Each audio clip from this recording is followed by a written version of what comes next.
જેતપુરમાં ગેરકાયદેસર મંજૂરી વગર કાપેલ ઘટાદાર વૃક્ષના લાકડાનું બારોબાર વેચાણ કાર્યની ઓડિયો ક્લિપ આવી સામે. શું તંત્ર દ્વારા કોઈ પગલાં લેવામાં આવશે?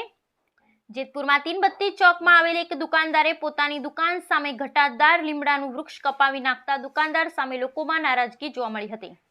ત્યારબાદ આ કપાયેલા વૃક્ષના લાકડા સ્મશાનમાં આપવા અંગેની વાત મળી મીડિયાકર્મી દ્વારા સ્મશાનમાં તપાસ કરતા તે ગેરકાયદેસર કાપેલ વૃક્ષના લાકડા સ્મશાને પહોંચ્યા જ ન હોવાનું જાણવા મળતા લાકડા બારોબાર વેચાણ થયાનું જાણવા મળ્યું, જે અંગેની ઓડિયો ક્લિપ આવી સામે. શું આ સ્મશાનના નામે આચરાયેલ ભ્રષ્ટાચારી વૃત્તિમાં તંત્ર દ્વારા કોઈ ધોરણસરની કાયદાકીય પગલાં લેવામાં આવશે કે શું, એવી ચર્ચાઓ નગરજનોમાં થઈ રહી છે. Bureau report Hemant Shekhwa, Halar express news, Jetpur. બોલો ને સાહેબ. મેં કીધું ભાઈ તમે ઓલો લાકડા એમ કહેતા હતા સમસાણે આવવાના હે અને હજરોજર વેચાઈ ગયા. હવે એવા ટીટિયા હતા, એમાં કઈ બહુ જાડા હતા નહીં ભાઈ સાહેબ. ભાઈ જાડા હતા એમાં મોટા ભાઈ, આખી રિક્ષાયું ભરાણી. કેટલી એ રિક્ષા ઈ ટીટિયા જ કહેવાય, ઈ જાડા નો કહેવાય.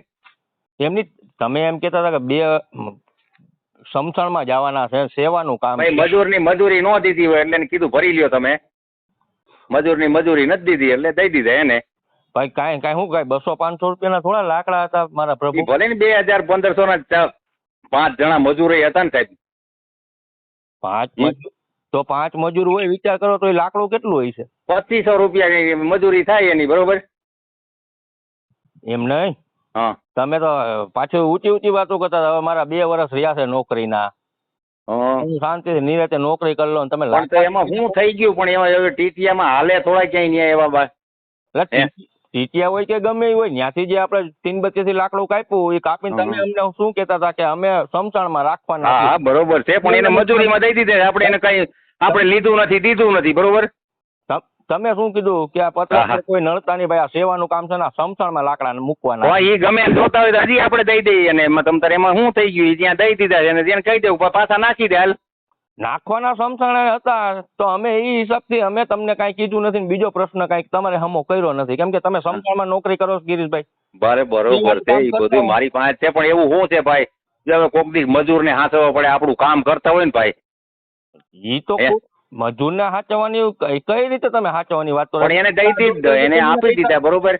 એને કીધું કદા અમારું ખર્ચા પાણી ના નીકળી જાય, દઈ એટલે લઈ લે. હાલે ભાઈ, હે આ બરાબર નથી, વ્યાજબી નથી તમે કર્યું. હવે ઈ સોરી યાર, આપણે આવો ધંધો નહીં કરીએ. બીજું હું અને અમે હવે કેમ તમારું માની લે કે 2500 માં તમે વેચ્યા છે?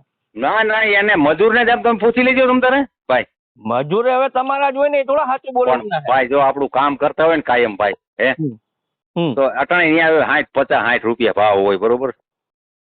અને એવું કામ કરતા હોય એને દઈ દેવું પડે કંઈક, નગર આપણું કામ ન કરે. આપણું ઇમરજન્સીમાં કોઈક દી કામ હોય આપણું તો દોડીને કરી દેતા હોય તો એનું રાખવું પડે ને ભાઈ. આપણે મણના 70-80 રૂપિયા છે ને, 2-3 રિક્ષા ભરાણી છો. ના ભાઈ, એક રિક્ષા અને બાકી 3 ટ્રેક્ટર તો ભરાણા ઓલા કચરાના.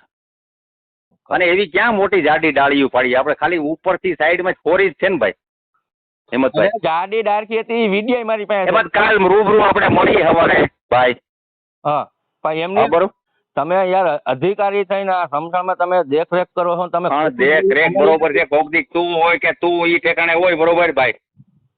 તું ન્યા હોય તો તું એમ કે કદા આમાં ખર્ચા પાણી ના નીકળે એમ છે, આપણે કરી દેવું પડે કે ભાઈ કાંઈ વાંધો નહીં. ના એ વાત ખોટી છે. જે સેવાનું કામ હોય ને એ કાલ સવારમાં રૂબરૂ આપણે મળીએ. હું અટાણે 12 ગામ છું, ગામડે આવ્યો છું. હા, તમે અમને પત્રકારોને રમાડ્યા એના જેવું થયું ને?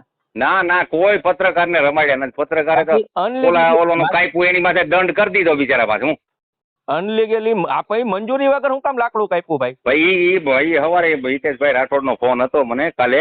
હા, મને એને કીધું ભાઈ આમ થયું. મેં ભાઈ અમે નથી કીધું, મેં એને કીધું આ નડતર રૂપિયો એ કાપજો, બરોબર? એને જાજુ કપી નાખ્યું, એમાં દંડ કરી દો તમ તારે. આપણા મોદી સાહેબ એમ કે તમે જાળવા ઉગાડો ને તમે જાળવા કાપો છો મંજૂરી વગર. માં તો કોર્ટ નું હતું, એ મંજૂરી મેં નથી કીધું એને કાપવાનું ભાઈ. તમે તો ત્યાં હતા ને, તમે અમને શું કીધું? હા લાકડું લઈ જવાનું, હેરાન ન કરો. પણ એ મજૂરીમાં દઈ દીધા, બરોબર? આપણે એને 1 રૂપિયો મજૂરી દીધી નથી. ઈ મને નથી ખબર પડતી. મને એટલી ખબર પડે કે લાકડું સમસાણે આવવું જોઈએ વેચવા. બરોબર છે. એ તો પાછું કઈક એવું હોય નખવી દેવું બીજું. એટલે ટૂંકમાં ભ્રષ્ટાચાર કર્યો છે ને તમે પૈસા થઈ ગયા ફાઇનલ ને? ના ભાઈ, ના મજૂરની મજૂરી દઈ દીધી હો ભાઈ. આમાં તમારું નીકળી જ ગયું હોય ને, બાકી થોડા જવા દો ત્યાં કાંઈ. અરે ભાઈ હવે એવું થોડું હોય કાંઈ, એમાં થોડું કોઈ ખાય હવે, એની મજૂરીમાં કોઈ ગરીબ માણસ ગળે પડે યાર. પણ તમે અમારી રૂબરૂ હે? હાજરી. તો અમારે જો કાલ માધાભાઈ ત્યાં પીપળો કાપવાનો હતો બરોબર હે ભાઈ, હા વાસમાં પીપળો કાપવાનો હતો, હા એ માધાભાઈ ને લઈને ગયા બરોબર, તો ત્યાં બાઈએ દેકારો કર્યો, નકર ઈ પીપળો એને દઈ જ દેવો પડે. અરે ઈ બધો પ્રશ્ન મૂકી દો ને, આ પ્રશ્ન કરો ને, જે લાકડા તમે વેચ્યા છે ને ઈ કઈ ગળે નથી ઉતરતું મને. આ તો કાલ સવારમાં રૂબરૂ ભેગો થા મારો ભાઈ. ભલે હારું પૈસા ખાઈ ગયા તમે, બીજું શું હોય.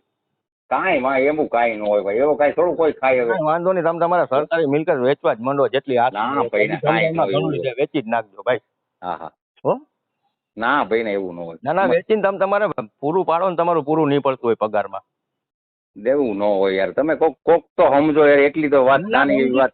એક રિક્ષાનું ઠાઠું ભરાણું હોય લાકડાનું બરોબર ભાઈ. અરે પરમ દિવસે તમે એમ કીધું કે સેવાનું કામ છે, લાકડા સમસાણમાં જાય છે, તમે કોઈ નડતા નહીં ભાઈ ખોટી રીતના. ના ના અમતાઈ ની એમાં બીજું તો હું કોર્ટનું કામ કર્યું હતું ને.